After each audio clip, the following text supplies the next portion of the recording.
தேவனுடைய பரிசுத்த நாமத்துக்கு மகிமை உண்டாவதாக. இந்த 9வது மாதத்தின் 2வது கர்த்தருடைய நாளிலே கர்த்தருடைய வார்த்தையோடு வசனத்தோடு உங்களை சந்திக்க செய்த ஆண்டவருக்கு மகிமை உண்டாவதாக. இந்த கர்த்தருடைய நாளிலே கர்த்தருடைய வார்த்தைக்காக காத்திருந்தபோது ஆண்டவர் கொடுத்த வசனத்தை நான் உங்களுக்கு என்று வாசிக்கிறேன்.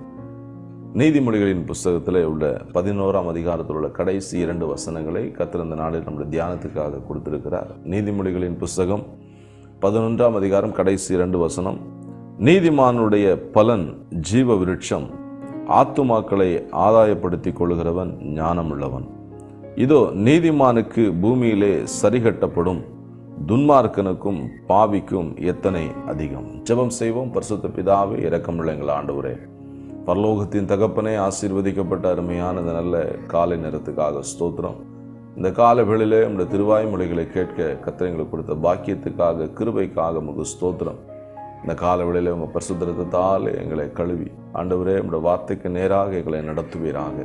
உம்முடைய பரிசுத்தமான வார்த்தைகளை, உம்முடைய ஆண்டவரப்பா உயிர்ப்பிக்கிற வார்த்தைகளை எங்களுக்கு கொடுத்து பரிசுத்த ஆவியை நம்மத்தில் மகிமைப்படுவீராக. இந்த வார்த்தை கேட்கிற நம்முடைய பிள்ளைகளுடைய இருதயங்களில், வாழ்க்கையில் ஆண்டவரே ஜீவியத்தில் நீங்கள் என்னென்னலாம் செய்ய விரும்புகிறீங்களோ உங்களுடைய தயவுள்ள சித்தத்தை பூரணமாய் தாராளமாய் நிறைவேற்றி உங்களுடைய நாமத்தை மகிமைப்படுத்துங்க. வழிநடத்தி ஆசீர்வதிங்க. இயேசு கிறிஸ்துவின் நாமத்தில் வேண்டுகிறோம் எங்கள் அன்பின் பிதாவே, ஆமேன் ஆமேன். தேவனுடைய பரிசுத்த நாமத்துக்கு மகிமை உண்டாவதாக. இந்த கர்த்தருடைய நாளிலே கர்த்தர் நமக்கு சொல்லிக் கொடுக்கிற வார்த்தை என்னவென்று சொன்னால், நீதிமானுடைய பலன். நீதிமானுக்கு கர்த்தர் என்ன பலனை வைத்திருக்கிறார்? நீதிமானுடைய பலன் ஜீவ விருட்சம். ஞானியாகிய சாலமோன் தன்னுடைய நீதிமொழிகளிலே அவர் எழுதிய முக்கியமான ஒரு வேத பகுதி. இந்த நீதிமானை குறித்து அநேக காரியங்களை அவருடைய நீதிமொழிகளிலே எழுதி வைத்திருக்கிறார். நீதிமான்களுடைய பலன் ஜீவ விருட்சம் என்றும், அது மட்டுமல்ல, நீதிமானுக்கு பூமியிலே சரிகட்டப்படும். அப்படின்னு சொன்னால் பாவிக்கும் துன்மார்க்கனுக்கு எவ்வளவு அதிகம். சரிகட்டப்படும் என்று சொன்னால் அதை ஆண்டவர் கணக்கு தீர்த்து விடுகிறார், கைமாறு கொடுத்து விடுகிறார். இந்த பூமியில் நீதிமான் என்னென்னலாம் நன்மை செய்கிறானோ, இல்லாவிட்டால் நீதிமான் ஆக்கப்பட்டவன் தேவனுக்கு விரோதமாக செய்கிற பாவத்தையும் கர்த்தர் சரிகட்டி எல்லாவற்றையும் நிவர்த்தியாக்கி தான் கர்த்தர் தம்முடைய ராஜ்யத்துக்கு எடுக்கிறார். நீதிமானுக்கு கர்த்தர் நிச்சயமாகவே ஜீவ விருட்சத்தை கர்த்தர் வைத்திருக்கிறார். ஏதேன் தோட்டத்திலே ஆதாமையும் ஏவாளையும் உருவாக்கின ஆண்டவர் அவர்களுக்கு நன்மை தீமை அறியத்துக்கும் கனியை அந்த தோட்டத்தின் நடுவில் வைத்து அதை புசிக்க கூடாது என்று கட்டளையிட்டார். ஆனால் கீழ்ப்படியாமையினாலே மீறி ஏவாள் அதை பறித்து புசித்து தன்னுடைய கணவனுக்கு கொடுத்ததினால் அவர்கள் ஏதேன் தோட்டத்தை விட்டு விரட்டடிக்கப்பட்டார்கள். அவர்கள் துணிந்து மீண்டும் ஜீவ விருட்சத்தின் கனியை பறித்து புசித்து அவர்கள் நீண்ட நாட்கள் உயிரோடு இல்லாமல் போய்விடுவதற்காக ஆண்டவர் அவர்களை தோட்டத்தை விட்டு விரட்டுகிறார். தோட்டத்தை விட்டு அவர்கள் விரட்டி ஜீவ விருட்சத்தின் கனியை கர்த்தர் பாதுகாக்கிறார். ஏதேன் தோட்டத்தை கர்த்தர் அடைக்கிறார். ஆனால் 2ஆம் ஆதாமாகிய இயேசு நமக்காக சிலுவையில் பாடுகள் பட்டு அவருடைய சுய இரத்தத்தை நமக்கு என்று சிந்தி நம்மை இலவசமாக கிருபையினாலே நீதிமான்களாக மாற்றி நமக்கு ஜீவ விருட்சத்தை கொடுப்பதற்கு நம்மை தகுதியுள்ளவர்களாக மாற்றி இருக்கிறார். எவ்வளோ அற்புதமான ஒரு வேலை, எவ்வளோ அற்புதமான மிக மகத்துவமான ஒரு ரட்சிப்பை நமது இரட்சகராகிய இயேசு கிறிஸ்து நமக்காக செய்திருக்கிறார். இழந்து போன எல்லாவற்றையும் மீண்டும் கொடுப்பதுக்கு தான் இயேசு வந்தார். எவ்வளவு நல்ல ஆண்டவர் நம்முடைய ஆண்டவராக இயேசு கிறிஸ்து. நாம் தகுதியற்றவர்களாக இருந்த சமயத்தில் அவருடைய இரத்தம் நம்மளை தகுதிப்படுத்தியது. ரோமர்கள் நிருபத்தில் 3ஆம் அதிகாரம் 24 வசனப்படியாக வாசிக்கிறோம். கிருபையினாலே இயேசு கிறிஸ்துவுள்ள மீட்பை கொண்டு இலவசமாய் நீங்கள் நீதிமான்களாக்கப்பட்டீர்கள் என்று வேதத்தில் வாசிக்கிறோம்.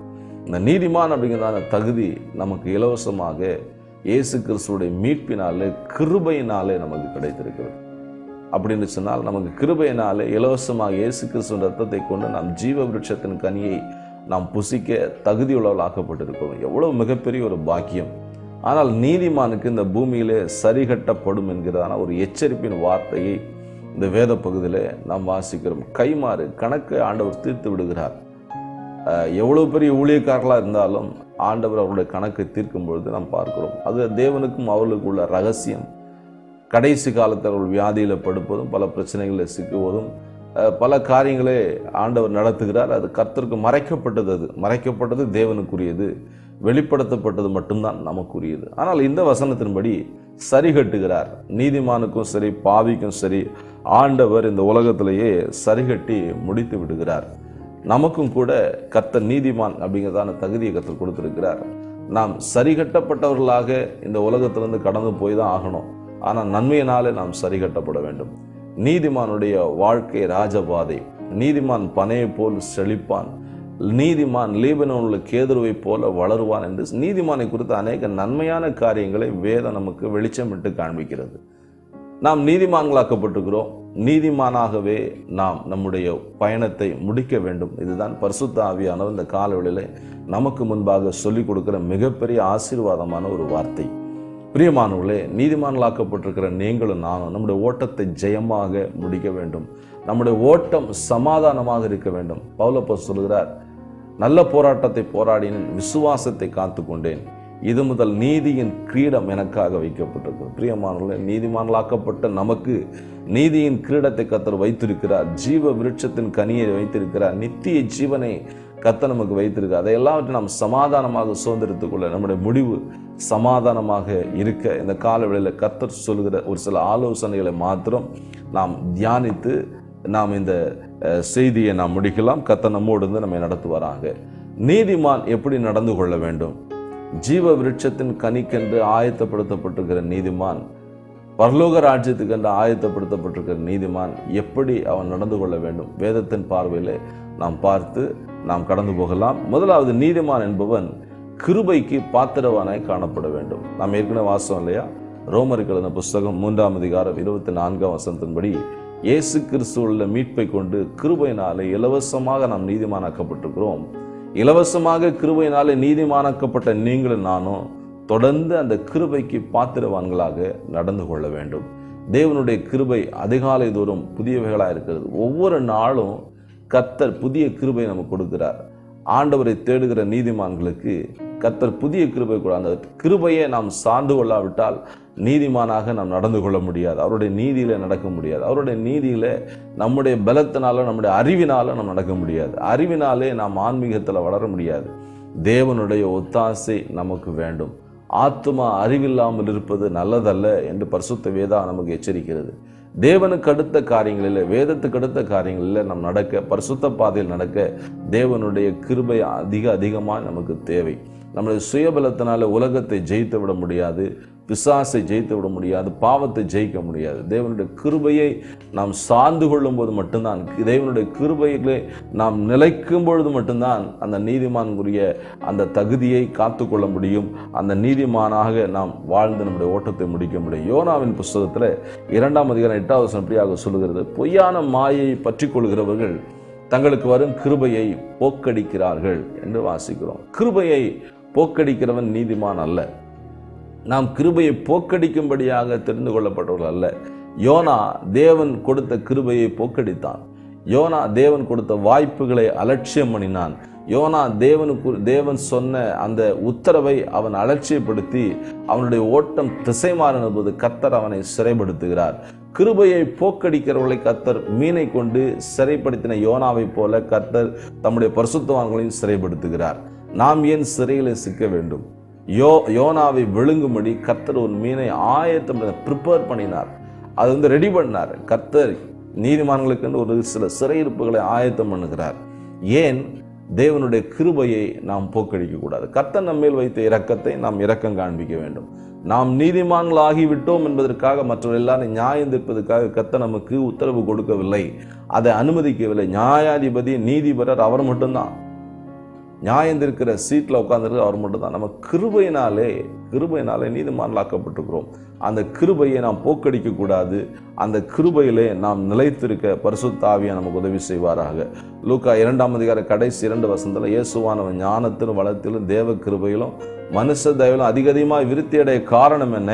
அவர் பெற்றோரிடத்தில் அடங்கியிருந்தார், அவர் கீழ்ப்படிந்திருந்தார், அவர் தாழ்மைப்பட்டு அடங்கியிருந்தார். சரீர பிரகாரமாக தேவனால் அனுமதிக்கப்பட்ட பெற்றோரிடத்தில் அவர் கீழ்ப்படிந்திருந்தார். நமக்கு கூட கீழ்ப்படிந்து அடங்கி இருக்கும் பொழுது நிச்சயமாக தேவனுடைய கிருபையிலே நாம் வளர முடியும். நாம் வளர்வதற்கு தேவனுடைய கிருபை நமக்கு தேவை. நாம் தொடர்ந்து நீதிமான்களாக பயணிக்க தேவன் கொடுத்த கிருபைக்கு பாத்திரவான்களாக நாம் நடந்து கொள்ள வேண்டும் என்பது மிக மிக அவசியம். நாம் ஏற்கனவே சொன்னவண்ணமாக இயேசு சிலுவையின் மரண பரியந்தம் தம்மை தாழ்த்தினார். தாழ்மையுள்ளவர்களுக்கு தேவன் கிருபை அளிக்கிறார். கிருபைக்கு நாம் பாத்திரவான்களாய் நடந்து கொள்ள தாழ்மையை நாம் உடையாக அணிந்து கொள்ள வேண்டும். நம்முடைய சிந்தனைகளை எப்பொழுதும் தாழ்மையை சிந்தனை உள்ளவர்களாக, நாம் எந்த விதத்திலும் சுயத்துக்கோ மாம்சீகத்துக்கோ ஜீவனத்தின் பெருமைக்கோ உலகத்தின் இச்சைகளுக்கோ இடம் கொடுத்து விடாதபடி தாழ்மை காத்து நடக்க பரிசுத்தாவின் உதவி செய்வாராக. கிருபைக்கு பாத்திரவான்களாக நாம் நடந்து கொள்ளும்போது நிச்சயமாக ஒரு நீதிமான் ஜீவ விருட்சத்தின் பலனை அவன் அடைய முடியும். இரண்டாவதாக, நீதிமான் எப்படி தன்னை காத்துக்கொள்ள வேண்டும்? கனத்துக்கும் புகழ்ச்சிக்கும் பாத்திரவானாக தன்னை நடந்து கொள்ள வேண்டும், தன்னை காத்துக்கொள்ள வேண்டும்.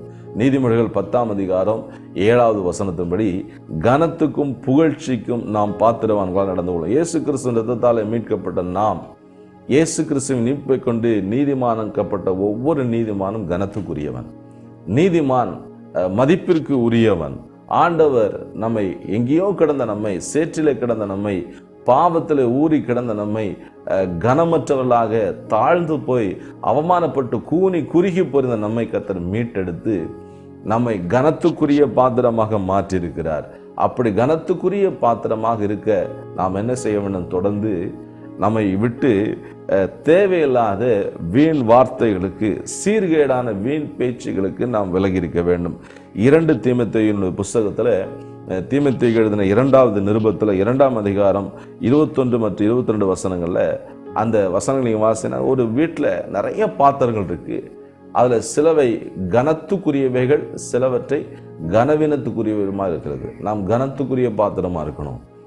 அதில் கனத்துக்குரிய பாத்திரமா நம்ம தொடர்ந்து இருக்கணும்னா என்ன செய்யணும் கேட்டால், வசனம் 16வது வசனத்தின்படி, நீதிமொழிகள் மன்னிக்க வேண்டும், 2 தீமோத்தேயு 2ஆம் அதிகாரம் 16வது வசனத்தின்படி, சீர்கேடான வீண் பேச்சுகளுக்கு விலகி இருக்க வேண்டும். உங்களை கர்த்தர் கனத்துக்குரிய பாத்திரமா மாத்திட்டார், நீதிமானாக மாற்றிட்டார். அவருடைய சுய ரத்தத்தினால மீட்பை கொண்டு இலவசமா நீதிமானாக நம்ம மாற்றப்பட்டுட்டோம். அந்த நீதிமானுக்குரிய கனத்துக்குரிய தகுதியை நம்ம காத்துக்கொள்ளணும்னா சீர்கேடான வீண் பேச்சுகளுக்கு விலகி இருக்க வேண்டும், சீர்கேடான கிளவி பேச்சுகளுக்கு விலகி இருக்க வேண்டும்.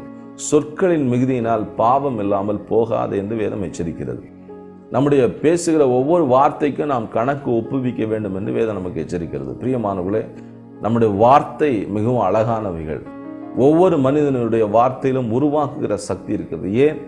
நம்முடைய ஆண்டவராகிய தேவன் 5 நாட்களில் இந்த உலகத்தை எல்லாவற்றையும் படைத்து வார்த்தையினாலே படைத்தார். 6ஆம் நாளிலே தேவ சாயலின்படி உங்களை என்னையும் படைத்தார். ஆண்டவர் தம்முடைய சாயலின்படி தமது ரூபத்தின்படி நம்மை படைத்திருக்கிறார். ஆண்டவருடைய நாவிலே அதிகாரம் இருந்தது, வல்லமை இருந்தது, உருவாக்கும் சக்தி இருந்தது. அதே போல அவருடைய சாயலில் உருவாக்கப்பட்ட நம்முடைய நாவிலும் வார்த்தையிலும் உருவாக்குகிற சக்தி இருக்கிறது. நீங்கள் எதை பேசுகிறீர்களோ அதாகவே நீங்கள் மாறிவிடுகிறீர்கள். உங்களுடைய சிந்தனை எதை அசைவிடுகிறதோ அதாகவே நீங்கள் மாறிவிடுகிறீர்கள். நீங்கள் நலமானவைகளை பேச கர்த்தர் உங்களை அழைக்கிறார். பக்தி விருத்திக்கு ஏதுவான வார்த்தைகளை மட்டும்தான் பேச வேண்டும். கெட்ட வார்த்தைகள் ஒன்று உங்கள் வாயிலிருந்து புறப்பட வேண்டாம். பக்தி விருத்திக்கு ஏதுவான வார்த்தைகள் மாத்திரமே உங்கள் வாயிலிருந்து புறப்பட்ட. அப்படின்னா கெட்ட வார்த்தைனா என்ன? கெட்ட வார்த்தைனா கேட்க முடியாத, ரொம்ப காது கூசுகிற வார்த்தைகள் மட்டும் கெட்ட வார்த்தைகள் அல்ல. பக்தி விருத்தி இல்லாத எதெல்லாம் பேசுகிறோமோ அதெல்லாமே கெட்ட வார்த்தை தான். பக்தி விருத்தி உண்டாகாத வார்த்தை நம்ம பேசுகிறோமா அதெல்லாமே கெட்ட வார்த்தை தான். சீர்கேடான வீண் பேச்சுகளுக்கு விலகி இருந்தால் தான் உங்களுக்குரிய கனத்தை நீங்கள் காத்துக்கொள்ள முடியும். நீங்கள் ஏன் இன்னும் கனமுள்ளவர்களாக மாறலை? உங்களை யாரும் மதிக்க மாட்டேங்கிறான், என்னை எவனுமே மதிக்க மாட்டேங்கிறான் ஐயா அப்படின்னு சொல்கிறாங்க. ஏன் மதிக்க மாட்டேங்கிறாங்க? நம்ம தான், நமக்குரிய கனம் நம்மகிட்ட தான் இருக்குது. நம்ம கனத்துக்குரியெல்லாம் நடந்து கொள்ளும் பொழுது நிச்சயமாக நம்மை கர்த்தர் கனப்படுத்துவார். நம்ம கனத்துக்குரியெல்லாம் வச்சிருக்கிறாரு. எங்கேயோ கொண்டு நம்ம அலங்கரித்து நம்மை உயர்ந்த ஸ்தானத்தில் வைத்திருக்கிறார். உங்கள் ஸ்தானத்தை உணர்ந்து நீங்கள் செயல்பட வேண்டும். உங்களுடைய ஸ்தானத்தை உணர்ந்து நீங்கள் பேச வேண்டும். ஒரு வார்த்தை பேசணும்னால 10 முறை யோசிக்கணும். யோசித்து நீங்கள் வார்த்தை விட்டுட்டா திருப்பி வார்த்தை நீங்கள் வாங்க முடியாது. அதனால் நம்முடைய வார்த்தைகள் அழகானவைகள், நம்முடைய வார்த்தைகளில் உருவாக்குற சக்தி இருக்கிறது. எனவே வார்த்தைகளை நாம் நிதானித்து பகுத்தறிந்து யோசித்து நாம் பேசுவோம். நிச்சயமாக கர்த்தர் நமக்கு உதவி செய்வார். உங்களுடைய வாயை விரிவாய் தேவ சமூகத்தில் தரங்க. கர்த்தரை துதிக்கும் துதியில் உங்கள் வாய் நிரம்பி இருக்கட்டும். கர்த்தருடைய வார்த்தையினாலே உங்களுடைய சிந்தனை நிரம்பி இருக்கட்டும். அப்பொழுது நிச்சயமாக உங்களுக்குரிய கனத்தை நீங்கள் காத்துக்கொள்வீங்க. மூன்றாவதாக, நீதிமான் இக்கால சந்ததிக்கு மாதிரியாக வாழ வேண்டும். நீதிமான் அவன் என்ன செய்ய வேண்டும் சொன்னால், கிருபைக்கு பாத்திரவான நடந்து கொள்ள வேண்டும். 2வது, கனத்திற்கும் புகழ்ச்சிக்கும் பாத்திரவான நடந்து கொள்ள வேண்டும். 3வது, இக்கால சந்ததிக்கு மாதிரியாக நடந்து கொள்ள வேண்டும். ஆதியாகமத்தின் புஸ்தகம் 6ஆம் அதிகாரம் 9வது சொல்லப்பட்டிருக்கு, நோவா தான் வாழ்ந்த நாட்களில் இருந்த சந்ததிக்கு முன்பாக உத்தமனாய் நீதிமானாய் வாழ்ந்தான். தேவனே இதை கன்ஃபார்ம் பண்ணுகிறாரு. 7ஆம் அதிகாரம் 9வது வசனத்துல, நான் உன் சந்ததியில் இந்த சந்ததியில் நான் நீதிமானாய் கண்டேன் என்று ஆண்டவரை கன்ஃபார்ம் பண்றாரு. பிரியமானவர்களே, தேவன் நம்முடைய வாழ்க்கையை ஆண்டவர் சர்டிபிகேட் பண்ணணும். நீதிமானாய் வாழ்ந்த இந்த காலத்துல நோவா பொல்லாத ஜனங்கள் வாழ்ந்த நாட்களில் நோவா வாழ்ந்தார். அதே மாதிரி ஜனங்க தான் இப்பொழுது இருக்கிறான்னு சொல்லிட்டு இயேசு கிறிஸ்து சொல்றாரு. நோவாவின் காலத்தில் நடந்தது போல மனுஷகுமாரின் காலத்தில் நடக்கும். ஜனங்கள் அழிவு வர்ற வரைக்கும் உணர்வற்றவர்களாக அதை குறித்து எச்சரிப்பு கொடுத்தாலும் அது அலட்சிய மனுகளாக இருந்தாங்க. இந்த காலத்து கூட எச்சரிப்பு கொடுக்கப்படுகிறது, ஆனால் அந்த எச்சரிப்பை எவ்வளவு பேர் ஏற்றுக்கொள்றாங்க? சத்தியத்தின் எச்சரிப்பு, வசனத்தின் எச்சரிப்பு, உலகம் அழிய போது எல்லாம் அழிவெல்லாம் முன்னால பார்த்தும் அவர்கள் உணர்வற்றவர்களாக இருதய மனக்கண் குருடாக்கப்பட்டுள்ளா இருக்காங்க. தேவன் தான் அவருடைய கண்களை திறக்க வேண்டும். கர்த்தர் அப்படிப்பட்ட ஜனங்களை சந்திக்கும்படியாக, பக்திக்கு ஒன்றும் நம்முடைய தேசத்துல குறைவே கிடையாது. பக்தி மதிக்கத்தக்கது, பக்திகளை கர்த்தர் தெரிந்து கொள்ள. ஆனா அந்த பக்தி எங்கே கொண்டு போய் செலுத்துறாங்க? தேவனுக்கு கொடுக்க வேண்டிய பக்தி எங்கேயோ போய் கொண்டு இருக்கு. அதுதான் முக்கியமான நாம் யோசிக்க வேண்டிய காரியம். கர்த்தருடைய சமூகத்தில் எல்லாவற்றையும் ஒப்பு கொடுப்போம். நிச்சயமாக கர்த்தர் நம்மையும் கூட இக்கால சந்ததிக்கு நம்மை மாதிரியாக கர்த்தர் வைப்பார். தேவ எச்சரிப்பை பெற்றும் அந்த கால ஜனங்கள் தேவனை அறியாதவர்களாக, தேவனுடைய வசனத்துக்கு கீழ்ப்படியாதவர்களாங்க. அப்படிப்பட்ட ஜனங்கள் மத்தியிலே நோவா நீதிமானாக இருந்தார். நம்மை சுற்றியுள்ள சமுதாயத்தை நாம் குறை சொல்லக்கூடாது. நம்முடைய பரிசுத்த ஜீவியம் கெட்டு போவதற்கு நாம் கர்த்தருடைய கிருபை பெற்றுக்கொள்ள வேண்டும். அநேக என் ஃப்ரெண்ட்ஸ் அந்த மாதிரி, என் கூட வேலை செய்ய அந்த மாதிரி, அவர்கள் மத்தியில் நீங்கள் ஒளியா இருக்கணும், விளக்கா இருக்கணும். கர்த்தர் உங்களை அங்கே கொண்டு போய் வச்சிருக்கிறார். வேற யாரும் அவங்களுக்கு வெளிச்சம் கொடுக்க முடியாது. நம்ம வெளிச்சம் கொடுக்கிறவர்களாக கர்த்தர் மாற்றி இருக்கிறார். உப்பாக, இந்த பூமிக்கு உப்பாக சாரமுள்ளவர்களாக கர்த்தர் நம்ம வைத்திருக்கிறார். நாம் சாரமற்று போனால் எல்லாராலும் மிதிக்கப்படுவோம், வெளியே கொட்டப்படுவோம், நாம் கனவீனப்படுத்தப்படுவோம். நம்ம சாரமுள்ளவர்களாக இருக்க வேண்டும். அதுக்கு தான் கர்த்தர் நம்ம வைத்திருக்கிறார். நம்ம சுற்றியுள்ள சமுதாயத்துக்கு நாம் மாதிரியாக, விளக்காக, மலையின் மேல் உள்ள பட்டணமாக நாம் இருக்கணும். நீதிமானாக இருக்கும்போது நிச்சயமாக கர்த்தர் நம்ம வாழ்க்கையில் தம்முடைய திட்டத்தை நிறைவேற்றுவார். நோவா தன் காலத்தில் வாழ்ந்த சந்ததி நீதிமானாக இருக்க காரணம் என்ன? அவன் தேவனோடு சஞ்சரித்து கொண்டான். ஆதியாகமம் 6ஆம் அதிகாரம் 9ஆம் வசனம். 2வது, நோவா தனக்கு கட்டளையிட்டபடியெல்லாம் செய்து முடித்தான். 22வது வசனம் 6ஆம் அதிகாரம். ஆதியாகமத்தில் 22வது வசனம் 6ஆம் அதிகாரத்தில் நோவா தேவன் தனக்கு கட்டளையிட்டபடியெல்லாம் செய்யும். தேவ கட்டளையின்படி நாம் செய்யும்பொழுது நிச்சயமாக இக்கால சந்ததிக்கு நாம் மாதிரியாக இருக்க முடியும். இக்காலம் எவ்வளவு டெக்னிக்கல் வந்தாலும் சரி, எவ்வளவு நாகரிகங்கள் வந்தாலும் சரி, எவ்வளவு அறிவு பெருத்து போனாலும் சரி, தேவனுடைய சத்தியம் அக்காலத்தில் இருந்தது போலதான் இக்காலத்துக்கும், இக்கால ஜனங்களுக்கும், இனி வரப்போற சந்தை எல்லாருக்குமே ஒரே கட்டளை, ஒரே பிரமாணங்கள், ஒரே பரலோகம் தான், ஒரே இயேசுதான், ஒரே பிரமாணம் தான் கர்த்தர் நமக்கு கொடுத்திருக்கிறார். இதை நாம் ஃபாலோ பண்ணி இதன் வழியாக நடந்தால் மட்டும்தான் பரலோக மாறாத அழியாத ராஜ்யத்துக்குள்ளே நாம் பிரவேசிக்க முடியும். ஜீவ விருட்சத்தின் கனியை புசிக்க முடியும். நீதிமானுக்குரிய பலன் ஜீவ விருட்சம். ஜீவ விருட்சத்தை நாம் பெற்றுக்கொள்ள கர்த்தர் நமக்கு உதவி செய்வாராக. கடைசியாக நீதிமானுக்குரிய ஒரே ஒரு குவாலிட்டியை நாம் பார்த்து கொள்ள வேண்டும். நீதிமான் என்ன செய்யணும் கேட்டால், தேவ சித்தத்தை அறிந்து அவன் செயல்பட வேண்டும். தேவ திட்டம் என்ன? என்னுடைய வாழ்க்கையில் தேவ திட்டம், ஒவ்வொரு நீதிமானுடைய வாழ்க்கையிலும் ஒரு மிகப்பெரிய தேவ திட்டத்தை வச்சிருக்கிறார். மத்தேயு சுவிசேஷம் 1ஆம் அதிகாரத்தில் ஒரு நீதிமான் இருக்கிறார். அவருடைய பெயர் யோசேப்பு. மத்தேயு 1ஆம் அதிகாரம் 19ஆம் வசனம். அவள் புருஷனாகிய யோசேப்பு நீதிமானா இருந்தும் அவளை அவமானப்படுத்த மனதில்லாமல் ரகசியமாய் அவளை தள்ளிவிட யோசனையா இருந்தான். நீதிமானுடைய யோசனை கர்த்தர் அறிந்திருக்கிறார். நீதிமானுக்குரிய குவாலிட்டி என்ன? அவன் நீதிமானா இருக்கிறதுனால அவன் மற்றவர்களை யாரும் அவமானப்படுத்த மாட்டான். நீதிமானுடைய முக்கியமான குவாலிட்டி, யாரையும் அவமானப்படுத்த மாட்டான். அவமானப்படுத்தாத நல்ல அந்த நீதிமான் ஒன்னே ஒன்று மட்டும் அறியல. என்ன அறியலன்னு கேட்டால், தனக்குள்ளே தேவ சித்தம் நிறைவேற போகுது, தன்னுடைய வாழ்க்கையில தேவ சித்தம் வைத்திருக்க, தேவ திட்டம், மிகப்பெரிய ஒரு தேவ திட்டம் இருக்குது. அந்த நீதிமான் அறியாமல் இருந்தனால ரகசியமாக தள்ளிவிட அவர் யோசனையாக இருந்தாலும், ஆனால் கர்த்தர் அவர் நல்வழிப்படுத்திட்டார். இந்த காலவெளியில் கர்த்தர் நமக்கு சொல்ல முக்கியமான வார்த்தை என்னன்னு கேட்டீங்கன்னா, நீதிமான்களாக்கப்பட்டிருக்கிற நாம் தேவ திட்டத்தை உணர்ந்து கொள்ள வேண்டும். தேவ சித்தத்தை அறிந்தவர்களாக செயல்பட வேண்டும். ஏதோ உலக போக்கோடு நம்முடைய சுய கௌரவத்தை காப்பாற்றிக் கொள்ள வேண்டும் என்றதான நிலை இல்லாமல் தேவனுக்காக அவமானத்தையும் சகிக்க ஆயத்தம் உள்ளவர்களாக இருக்கணும். தேவனுக்காக நிந்தனைகளை சுமக்க ஆயத்தம் உள்ளவர்களாக இருக்கணும். யோசேப்பும் மரியாளும் பரலோக தேவனுடைய குழந்தை, செல்ல பிள்ளையாகிய இயேசுவை இந்த உலகத்துக்கு கொண்டு வர்றதுக்கு அவங்க நிந்தனைகளை, பாடுகளை, அவமானங்களை சகித்தாங்க. பிரியமானவர்களே, எவ்வளோ பெரிய ஊழியம் அது! கர்த்தருக்காக நிந்தை சகிப்பது, கர்த்தருக்காக எதை சுமக்க வேண்டுமானாலும் சுமப்பதுக்கு ஆயத்தமாக இருக்கணும். தேவனுடைய கரத்தில் நம்ம ஒப்பு கொடுப்போம். காலம் நம்மை கனமுள்ளவர்களாக மாற்றும். நாம் நீதிமான்களாக நடந்து கொள்ளும் பொழுது கிருபைக்கு பாத்திரவான்களாக, கனத்துக்கும் புகழ்ச்சிக்கும் பாத்திரவான்களாக, கிருபையை போக்கடிக்காதவர்களாக, தேவ திட்டத்தை உணர்ந்தவர்களாக நாம் வாழும்போது நிச்சயமாக நம்முடைய வாழ்க்கையில கர்த்தர் பெரிய காரியங்களை செய்வார். இக்கால சந்ததிக்கு நாம் மாதிரியாக வாழ கர்த்தர் நம்மை அழைக்கிறார். இந்த வசனங்களின்படி கர்த்தர் உங்களை ஆசீர்வதிப்பாராக. நம்ம எல்லாரையும் கர்த்தர் ஜீவ விருட்சத்தின் கனியை புசிக்க ஆயத்தப்படுத்துவாராக. நித்திய ஜீவனுக்குள்ளே பிரவேசிக்க நம்மை தகுதிப்படுத்தி தொடர்ந்து கர்த்தர் தம்முடைய திட்டத்திலே நடத்துவாராக. உங்களுக்காக நான் ஜெபிக்கிறேன். பரிசுத்த பிதாவே, இரக்கமுள்ள எங்கள் ஆண்டவரே, பரலோகத்தின் தகப்பனை, ஆசீர்வதிக்கப்பட்ட அருமையான இந்த நல்ல காலை நேரத்துக்காக ஸ்தோத்திரம். இந்த கால வேளையில் நம்முடைய திருவாய்மொழிகளை கேட்க எங்களுக்கு உதவி செய்திலே ஸ்தோத்திரம். உடைய வார்த்தை கேட்ட நம்முடைய மக்களை பிதா, குமாரன், பரிசுத்தாவின் நாமத்தினாலே அடியேன் ஆசீர்வதித்து ஜெபிக்கிறேன்.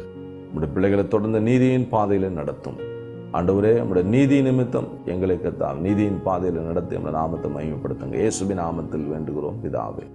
ஆமேன், ஆமேன். God bless you. கர்த்தரோடு இருப்பார், கர்த்தர் நடத்துவார்.